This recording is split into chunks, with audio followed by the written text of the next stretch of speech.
দর্শক, আহমেদাবাদে বিমান বিধ্বস্ত হওয়ার খবর আপনাদের আরও জানাতে চাই। ভারত থেকে এই মুহূর্তে আমাদের সাথে যুক্ত হচ্ছেন সহকর্মী শুভজিৎ পুততুণ্ড। শুভজিৎ, একটা ভয়াবহ দুর্ঘটনার সাক্ষী হলো গোটা বিশ্ব।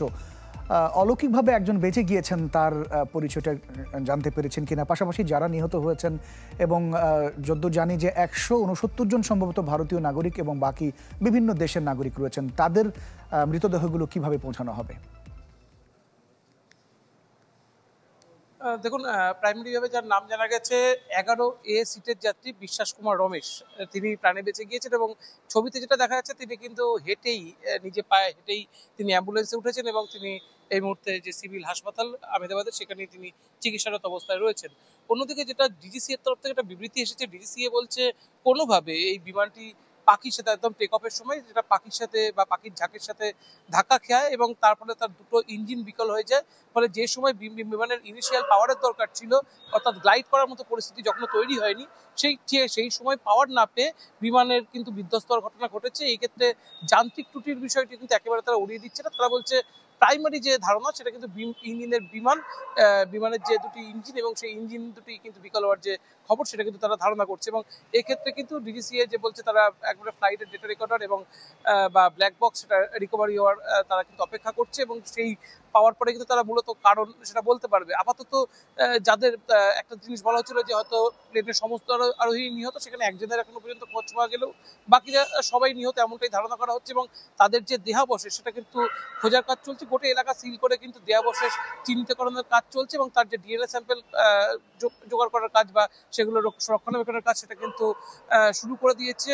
একেবারে ফরেন্সিকের বিশাল টিম কাজ করছে, গুজরাট প্রশাসনের একাধিক ফরেন্সিক টিম এসেছে এবং তারা কিন্তু সেখানে ডিএনএ স্যাম্পেল কালেক্ট করছে। পাশাপাশি গুজরাট প্রশাসনের তরফ থেকে স্বরাষ্ট্র সচিব কিছুক্ষণ আগে প্রেস ব্রিফিং করেছে এবং তারা বলছে আলাদা করে একেবারে যদি একবার ডিএনএ স্যাম্পেল দেওয়ার জন্য তারা ডিএনএ স্যাম্পেল সেন্টার তৈরি করছে, সেখানে যারা যারা আহত বা নিহত বা যারা নিখোঁজ রয়েছে তাদের পরিবারের নিকট আত্মীয়দের সেখানে যাওয়ার জন্য অনুরোধ জানানো হচ্ছে এবং একেবারে নিকট আত্মীয়দের সেখানে ডিএনএ স্যাম্পেল জমা করার জন্য অনুরোধ জানানো হচ্ছে। মোটামুটি সরকারের যে কাজ, যে ডিএনএ স্যাম্পেল ম্যাচ করে তাদের পরিবারকে সঠিক বার্তা জানানো, সেটাই তারা জানানো হচ্ছে। 50 জনের বেশি আহত কিন্তু তাদের যে সিভিল হাসপাতাল সেখানে নিয়ে আসা হয়েছে, চিকিৎসকদের বড় টিম সেখানে নিয়ে আসা হয়েছে।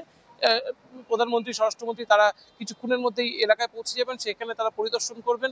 সমস্ত ধরনের যে চিকিৎসার সুযোগ সুবিধা সেটার ক্ষেত্রে কিন্তু কেন্দ্রীয় সরকার রাজ্য সরকারকে জানিয়েছে যে সব ধরনের চিকিৎসা সুবিধা সেখানে দেওয়া হবে এবং বিনামূল্যে দেওয়া হবে। নিহতদের জন্য কোনো রকম আর্থিক প্যাকেজ এখনো পর্যন্ত ঘোষণা করা হয়নি, তবে বোয়িং এর তরফ থেকে কিন্তু বারবার দাবি করা হয়েছে যে তদন্ত কমিটি গঠন করা হবে সেই তদন্ত কমিটিতে বোয়িং এর প্রতিনিধি দল থাকবে, তারা কিন্তু গোটা ঘটনা পর্যবেক্ষণ করবে।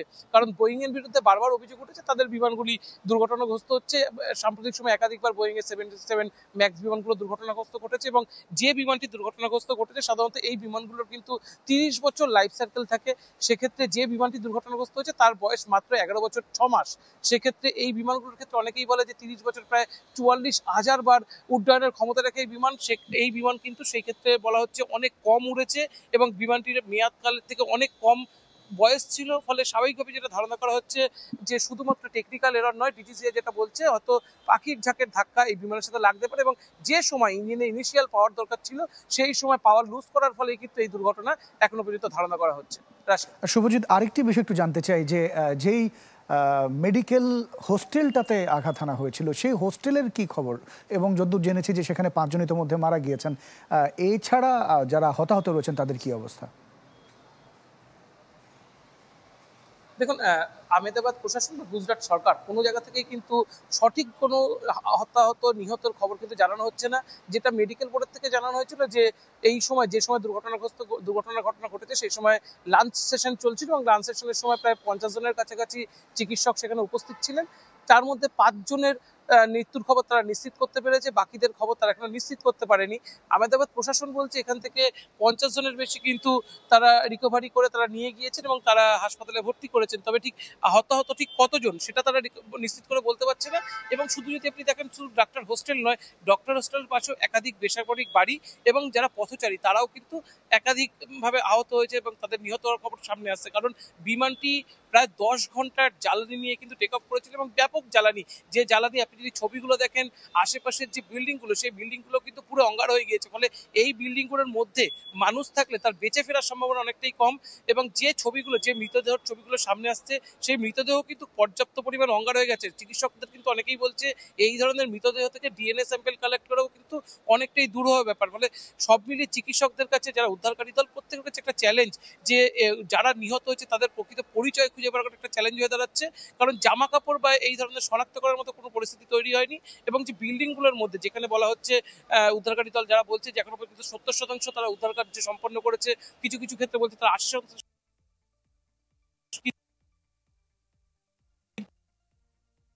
করেনি। শুধু গুজরাট নয়, পাশে বলা হচ্ছে বেশ কিছু ডিএনএ স্যাম্পেল কালেক্ট করতে পারে এমন কিছু ফরেনসিক টিম তারা কিন্তু নিয়ে আসছে। এবং সেই ফরেনসিক টিমগুলো তারা যুদ্ধকালীন তৎপরতায় সেসব এলাকায় কাজ করছে এবং ডিএনএ স্যাম্পেল কালেক্ট করার পর্যাপ্ত পরিমাণে যে চেষ্টা সেটা তারা করছে। এবং ডিএনএ স্যাম্পেলের সাথে পরিবারের যে স্যাম্পেল মিলিয়ে তারা পরিবারদের যত দ্রুত সম্ভব তারা তাদের স্বজনদের দেহ বুঝিয়ে দেওয়ার কাজ করবে। এক্ষেত্রে বলা দরকার যে একাধিক কিন্তু বিদেশি রয়েছে। সব মিলিয়ে যদি আপনি দেখেন, ব্রিটিশ নাগরিক রয়েছে প্রায় 53 জন, পর্তুগালের নাগরিক রয়েছে আরো প্রায় 7 জন।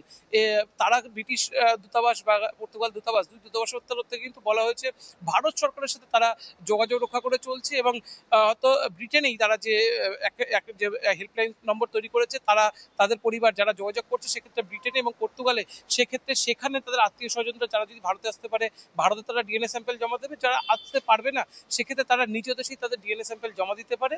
সেক্ষেত্রে এয়ার ইন্ডিয়ার তরফ থেকে বা ভারত সরকারের দূতাবাসের পক্ষ থেকে সেই ডিএনএ স্যাম্পেল ভারতে নিয়ে আসা হবে এবং ভারতেই সেই ম্যাচের কাজ করা হবে।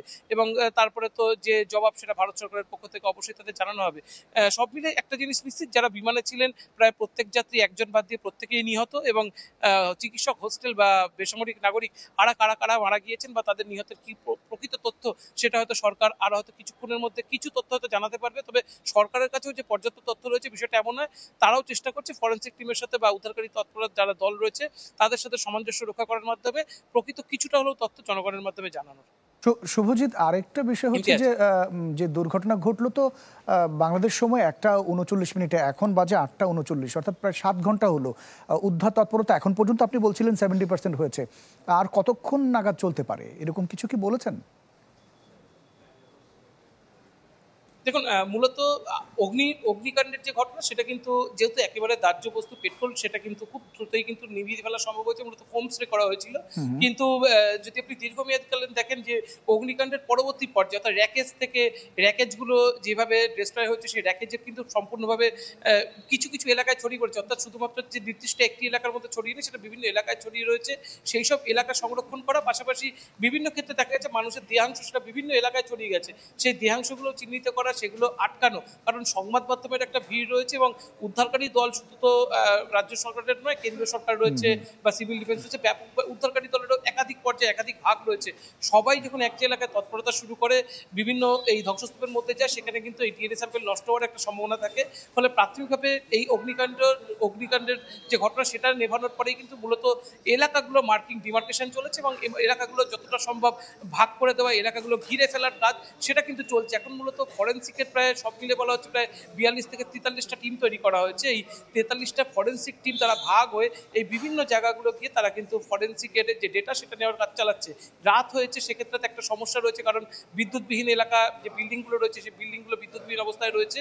ফলে এইসব এলাকায় একটা পর্যাপ্ত আলোর ব্যবস্থা করা, যদি আজকে সম্ভব না হয় আগামীকাল পর্যন্ত চলবে হয়তো, করে নেওয়া এবং সেখান থেকে হয়তো আগামীকাল পর্যন্ত এই ডিএনএ স্যাম্পলের কাজ হয়তো চলবে। তারপরে যারা বিদেশি নাগরিক রয়েছে তাদেরও ডিএনএ স্যাম্পল আসার কাজ আছে।